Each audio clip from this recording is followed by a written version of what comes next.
And we are live. Hi, everybody. Hi, Susanna. Hello, Andrea. Hi, my guest today is Susanna Mittermeier, and I'm really happy. And thank you for accepting my invitation.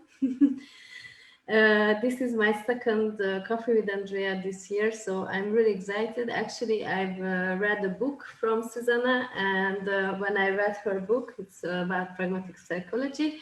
I was wondering what if I can message her to create something together, and she was happy to do it. So thank you again. So, Susanna, can you talk me about, first of all, about Access and how did you meet Access in your life? How did you start working with Access? And then, of course, talk about pragmatic psychology. Well, I'm not gonna tell the story, but I'm gonna see what elements were present at the time when I knew something else is required. So that was. It feels like this was a whole other lifetime, and many different lifetimes in between. When you change your life, it Yes. feels like okay, this is like a whole new lifetime, and everything that happened before is so long. So and this is what occurs when we change our story, like when we let go of our stories and when we change the path to a different future. It's like whatever has been before, it's like it never was, and that's what I love about what we do in the world, what we facilitate with the Access tools. It's like the possibility of truly letting go of what doesn't work for you anymore. Like, if you had a story of, you know, whatever, divorce or childhood or abuse or whatever, where you go, okay, this is going to haunt me for the rest of my life. What if that's not true? What if that there is a totally different possibility where you can let go of everything that's traumatic and go to what works and engage with the pragmatics of the future that you're invited to every day. Like all of us are invited to create a different future every day. And that's what I did years ago. Um, I, I was trying to, I always knew I was different, like I guess most of you guys listening, how many of you knew, okay, I'm different? I always, Yes. some of you, I'm the black sheep in my family, or I'm the person who tries to cheer everybody up, try to make everybody happy, who's not desiring to be happy, probably. And like most of us knew that, and so did I. And then there were times when I tried to fit in and be normal, which takes so much energy. It's like it takes so much energy to not be who you are. It's like working against you and your body the whole time. And that's what I did. And then at one point, I was living this from the outside very normal life. I was a psychologist. I was working with first in child oncology, then later in a psychiatric hospital. Before then I started to become a teacher, then I changed to be a psychologist. And and then I worked in a psychiatric hospital very successfully. People thought, oh my god, you're so amazing at what you did, at what you do. And then I thought, yeah, and there's something missing. There's a different possibility. I'm not happy with this approach that I've been studying. There's something else possible. And it was like, you know it was like starting to show itself, but I didn't have words for it. But I knew it. Every time I would meet a patient, and the doctor would say, do a neuropsychological testing, find out if they have ADHD, if they have autism, if they, how intelligent they are. I'm like, yes, okay, I know this is my job, and I know we can have a different approach with people who are supposedly, disabled or have some kind of diagnosis. And so this question was in my world always, and so also in my private life. I knew there's something else possible than constantly fulfilling other people's needs, than living the life that other people need you to live. And so I didn't ask out loud. I asked somewhere in my world quietly, hey, what else? What something, please show yourself. And then and then I found Access Consciousness and the tools, and they for the first time in my life made so much sense that I'm like, okay, that is what I always knew, but nobody has ever said it. And these were the words for it that acknowledged my world so much. And then I started to have conversations with the founder of Access, Gary Douglas, and he encouraged me so much to access what I know in creating a different paradigm for psychology and change, and how to facilitate and how to be with people. And so I started to discover, very curiously discover. And I used it, like I went all these classes. I traveled around the world, like back in the days, there were no classes, like there were very few classes, and you had to travel to Australia and to Costa Rica, and there was nothing in the German area, there was almost nothing in Europe. So you had to really travel and go, okay, I'm going to do this, I'm going to commit to my future.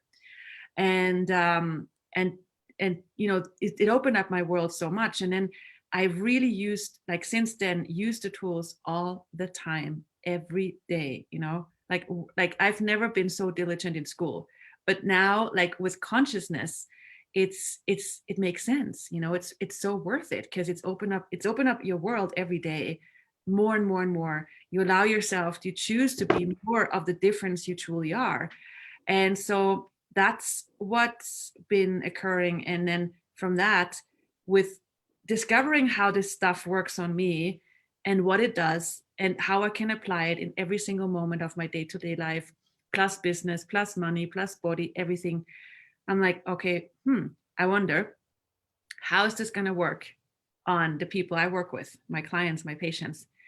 And I discovered a whole new universe of okay, there's a whole new universe and paradigm of facilitating change. And facilitating means making it easier. It's from a Latin word, facil, making easier. And that's where the first steps of pragmatic psychology were created, like pragmatic meaning doing what works. And that's what's been evolving since then. And yeah, and what else? And every day is a beginning. Literally every day is a new beginning of letting go of the past. I wonder what else is possible. Yeah. Can I ask, do you remember your first bar session? How was it for you? Because for me, my first bars was that what we were talking about, that I asked for something else. I didn't know what I want, but I just knew that this life cannot work for me anymore. And after my first bars, then I saw an ad that there will be some facilitator made bars day, and I knew, that I have to go there. And after my first bars, oh my God, everything changed. Yeah, actually, when people ask about first times in whatever aspect, I don't remember. You don't remember? I don't remember my first time. I'm like, I just know there was something awesome occurring. Someone like putting their hands on my head. And it's like, if you guys don't know what the bars is and what we talk about, it's called Access Consciousness Bars, and it's this amazing thing you can allow your, like, gift your body of someone like touching 32 points on your head, and it has this amazing effect where, like, all the things you've stored in your body, in your world, of I can't do it, I can't do this is not possible, the judgments, I'm so crap at this, is nothing I could ever accomplish, the doubt, the fears, everything like we've stored in our bodies, because every time you think, it actually is something that imprints in your body. It's like something you can read a lot of articles about how thoughts, feelings, and emotions actually affect the cells of your body.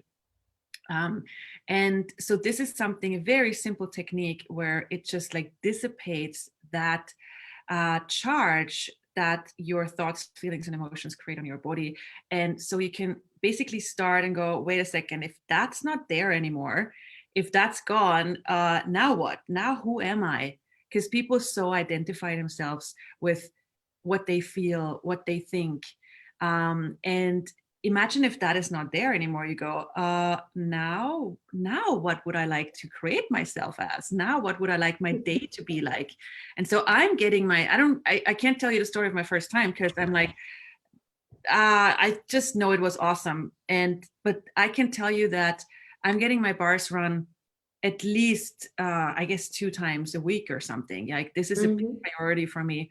In like I have so many things going on with so many people every day around the world, and with everything else that's going on, and then having that priority of, okay, what does my body require? And one of them is the bars. And then, of course, it's horseback riding and skiing and having fun in nature. All of that contributes, but it's like that choice that we can make to prioritize the space, the space that we can create by the things we love, like singing, dancing, getting your bars run, whatever. And then you can go, oh, okay, I can be me again whilst all the craziness is going on around me. I can still have that space of being me, and that's so valuable. And most people, like I talked to people recently who went, I'm going crazy, my children are at home right now, we have homeschooling, and I have my own business, and then my kids have their school, and I think I'm going crazy. And then, so like with these people, we talked about how can you at least 30 minutes per day create some more space for you. And then they try to, and they make a list of 10 things of what can I do. It's like watch a video on YouTube that inspires you. Put your hands on your body and just expand out and connect with nature around you. Or if you have time, go outside and take a walk, whatever it is, or sing crazily or dance crazily. I mean, you name it. Or get your bars run or run your own bars. It's like whatever creates more space, but that sets off your day on a totally different platform where you just don't want to go crazy all the time. Yeah. Yes. Sorry, I'm just checking if we have questions there or no. And I'm going to enjoy the coffee. It inspires me, it's like coffee with Andrea. I'm like, I gotta, oh, good idea. You like coffee? I love coffee. Oh my goodness. Oh, I'm happy because I don't remember. I had somebody who said, I come, but I don't drink coffee. Okay. Thank you. It's not about that. And you have mentioned that you worked as a psychologist, and there are many mental diseases in this reality. And how could you integrate access tools in your work, or when you work with people with mental diseases? Yeah. So mental diseases is like it's like this. It's a label, and it has many names and many labels. And it's like most of the times when people deal with labels of any kind, it's not only mental diagnosis. It's basically anything. Like a label could be I am a bad person. A label could be I am horrible at math. It's like anything. Like a label is basically a definition, and a definition is a limitation by definition. So whenever you have a label, you go, this is who I am. I am depressed, I am OCD, I'm anxious, I have anxiety, this is who I am. Even the labels of I am autistic, I am ADHD, it's like if you use them that way, they cannot really contribute to you. It's like you cannot see anything beyond it. It's like all there is. It's like an answer that someone else or you have given yourself, or someone else has given you, and you say, okay, thank you, that's my new identity. Okay, now I know who I am. And I gotta say, there's like different sides to it. So when I did a lot of neuropsychological testings, which means someone sends a paper and says, can you test this and this person to make sure if they really have this diagnosis, or if this diagnosis applies to them. And so many times when I did these tests, and the test results would say, yes, this would go for a diagnosis XYZ. The person, like many times, the first initial response of the person would be, oh, thank you. Now I know why I'm so weird. Now I know why nobody can deal with me, because I obviously have whatever it is, autism, ADHD, blah, blah, blah, whatever, it is. And the first is like a relief. It's like, oh, okay, that's what's going on with me. And that's cool. It's like there's a little part of an acknowledgement of, yes, you are different. Yes, there is something where you are different and function different than someone else. And how cool is it that we got to that?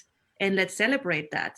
But then if you stay with that, for a long time, it becomes the next limitation. It becomes this next box where you go, okay, I'm going to be comfortable in that box called da da da, OCD, whatever. Yeah. And you stop asking questions. So what's so vital is keep asking questions. Okay, this is something, okay, that it explains something, it acknowledges something about me. And let's keep on investigating. Let's keep on exploring. Who else am I? Who am I beyond all this? What am I capable of beyond all this? And how can I use this difference called da da da da da, whatever, to my advantage? And then what I found with working with these people, later doing therapy with them or counseling or whatever, is that they, like, the thing that is seemingly an incapacity always turns out to be an capacity. Wow. It's like everything is the opposite of what it appears to be. It's just a matter of asking questions and taking away the judgments, taking away the points of view, taking away the conclusions. And then, okay, what's left is the possibility, it's the resource. And you see so many people with, like, for example, autism or Asperger's, who are, functional because they have been acknowledged for their way of functioning, not made wrong. And then how can we use this? Maybe their love of details, maybe their different perspective on different projects. And they can be a big resource, in many areas of our lives because they see things that other people don't see, and that's so important in so many companies and projects, and you have all these people who just function different, see things other people don't see. Why is this a wrongness? It's actually a strongness. So it's like time to change our perspectives from dramatic to pragmatic, not from what doesn't work, but what does work and how can we make it work even better. Oh, I like it. Dramatic into pragmatic. Wow.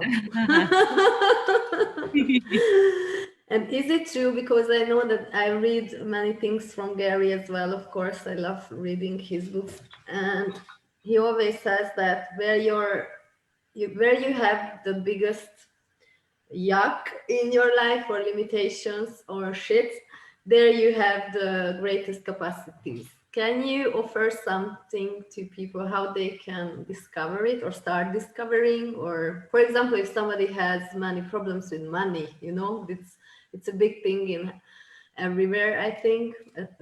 Also, during these Corona times. So if somebody always creates shit with money or with health or something, there are capacities actually, or what's happening? Well, you actually said it. You said it. It's like when someone creates shit with or yuck with, that's actually already in what you said a great acknowledgement, because many people wouldn't even say that. They would say it happens. They would say it occurs, or they would say, why me? Like most people would go into the victim mode and already this, like there's a point of view of I cannot change it, I don't have choice. Yes. And that's something that, with what you said, that's different, but most people would not even start there.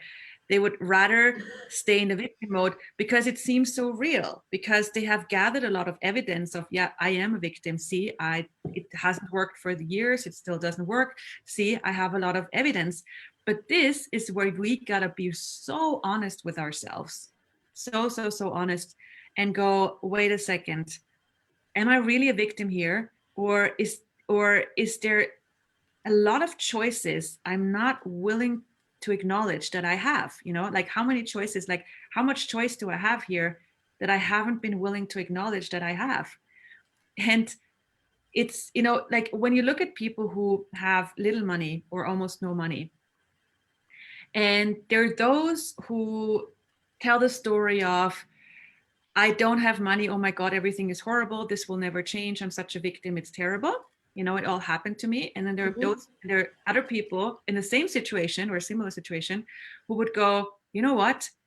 This is not easy right now, but they wouldn't even have the point of view that it's not easy. It is what it is. Basically, it is what it is. And like, okay, how can I make this work? Is there anything I can do to change it? When is it time for it? Or what is required? What can I do? And then they're like on the look, they're in question of what else is possible. So it's basically our point of view creates our reality. It's like however your life looks like, however your body, finances, relationships, whatever it is in your life that you know are frustrated with, you know, it's like whatever it looks like right now is not what is. You know, it just, this is how it looks like right now. This is just like the form it has in this moment. But it's this, it doesn't mean that it's going to stay that way tomorrow or in 10 years or in 5 months. It's like everything is malleable and changeable in a way that not many people have acknowledged. But in order to start changing it into something different, you got to get over your point of view. You know, you got to get over your point of view of that all there is being a victim, you know. And it's like there's a really cool tool that I love to use, you know, when you notice yourself being caught in a point of view and you're like, oh my God, this is horrible. I will never be able to change this. La, la, la, la, la. You can just say this loud or in your head. You can say, okay. And you got to be really honest. And it's like this, I'm really willing to change this, you know, and if it's a yes, wow, you know, then you can say, interesting point of view. I have this point of view. Wow, that's an interesting point of view that I have exactly that point of view. That's an interesting point of view. I have this point of view. Interesting point of view. I have this point of view. And then you say it maybe 100 times. It doesn't matter. And then something like this is where you change the fixed point of view and something more malleable where you see, wait a second, that is one point of view I can have, but maybe I can actually let it go and then look, okay, how else can I change this situation? What do I need to change in myself, or what choices do I have? What can I do? And then like your life starts to move again, because every fixed point of view makes it stuck. You know, it makes it stuck so nothing else can come in. But this is where things can move again. Yeah. wow, amazing. Thank you. I would like to ask about your classes because I got some private messages when people saw that we are coming, and they were asking me if you have a class, pragmatic psychology, and if they choose it, what can they do with it, or what happens? So they will become a pragmatic practitioner, or can they teach it, or la la la la la. So there's so many different classes I do. Like pragmatic psychology is one life form I do. You know, there's so many classes within that. You can do like there's telecalls, like one off 1 hour telecalls you can do to inspire yourself about, okay, there's for example one coming up that's called Unhiding the Brilliance of You, like called Peacock of Possibilities. You know, because the logo of pragmatic psychology is the peacock. It's like just like unhide you, unhide the brilliance of you. That's one. Then you have being different, being possibilities. That's a 1-day class. It's like these classes are for you. It's like to discover what is there that I can like change from what I thought is horrible and wrong about me into something strong and wonderful that I can use as a resource. It's like unleashing that difference, that greatness in you. These classes are for you. And then like all of these classes, and then there's other kinds of classes that are called pragmatic practitioner. And these are for practitioners, people who work with other people, you know, in whatever way they work with them, whether they are hairdressers or doctors or social workers or teachers or parents or coaches or whatever people call themselves. It's like how else can I facilitate change? But not only for other people, for you too. Because it doesn't work that you just like give people advice and don't live it, don't embody it. It's like you gotta embody, and if you embody consciousness, you live it, you be it, you facilitate it in everything you do. whether you go to the grocery market or whether you give a session, it's like something we be. So it's like, I'm not a fan of what can I do with it. It's more like, you know, if this is something that contributes to your future, you know, it's like in this reality, people always look at, oh, what is my benefit from this? I highly recommend changing your perspective on this. It's not about my benefit from it. That's so this reality. That's where you look for, oh, am I right for doing it? Or am I actually stupid for doing it? It's like, Yes. that's functioning from judgment. It's like, go beyond it, look bigger, create a bigger life, you know, where you actually look at, if I choose this, will this open up my world? Will this allow me to be more of me? Will this actually expand my universe where I can be a resource and a catalyst of change that the universe and our earth requires of us? It's like, we have an earth right now that we gotta check, and we gotta do what we can to actually have an earth, you know, to have a sustainable living earth. So it's like having perspectives of, you know, what is my gain of it? That's like so 80s. Like, let's look bigger. Let's look at what can we be to be the greatness we are? What can we contribute? What can we be so we actually generate the earth? Because what you be, when you be the greatness you are, you actually, like, you walk as greatness on the earth and you generate it in a totally different way. It's like we are right now on such a crucial part in you know, let's say, history of who, you know, what's available and changing the world. I mean, I don't even know how to call it, because it's so, there's something major occurring right now. Yes. That's, a lot of it is undefined, a lot of it you can't even put words on, but if you tap into it, you know, all of us know. And it's like, what, and the question is, what can I contribute to this? What can I contribute? It's like, away from, I need someone to help me. It's like, let go of the need, let go of that you're small, tap into the greatness and ask, what can I contribute? And start acknowledging what a leader you are. You know, like, most of us have learned to look at other people to be the leader, but what leader are you? And this is something that we cultivate with the pragmatic psychology life form, with the classes, and with all the other classes I do, and books I write. You know, there are 4 books right now out there, and the videos on YouTube, and like, all of this is like to nurture people's knowing that they know, and that they can be the leaders that they truly are. I feel I could talk to you the whole day. Thank you.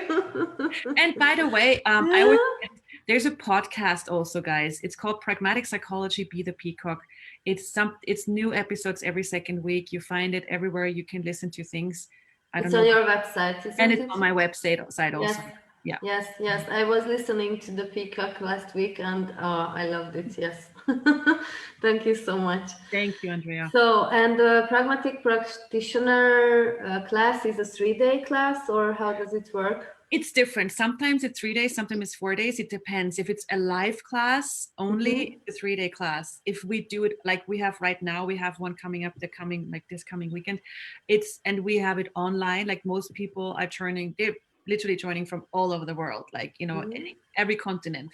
And so we have it online, but we have it on 4 days, and not a whole day, just part of days, because then it works for all the different time zones and things. So that's why we divide it up on 4 days, but usually 3 days if it's live. 3 days. Yeah. Okay. Okay, thank you so much. And I always ask the facilitator, who is my guest, if you can send a message to the world or to people who are out there in one sentence, what would be this message? Be happier and be greater than anyone else can handle, including you. Wow, thank you. I like it. Thank you, Susanna. And now this week you are traveling to the castle, Yes, Italy, if yeah. I know, yeah, Italy, and you have a class, and we are also talking about creating a class in Hungary. So what else is possible? Absolutely. Yeah, I would love it. Yes. Thank you so much, and have a wonderful day and a wonderful week in Italy. Oh, thank you. And I hope one day we will meet in person as well. Oh, me too. Yeah. Absolutely. What else is possible to create? Yes, yes. And thank you everybody who was here. Thank you. I check just if anybody wrote something to us. Maybe. Sorry, I forgot it. I always forgot it. That's okay. And I'm sure they get, they get a lot of answers already, and there's so many other resources they can get their, Yes, yes, inspiration. yes. Okay, I think we are good. Thank Cool. you so much. Thank you. And I will post your website as well here, and Awesome. they can get information. So So thank you. cool. Thank you. Bye. Bye.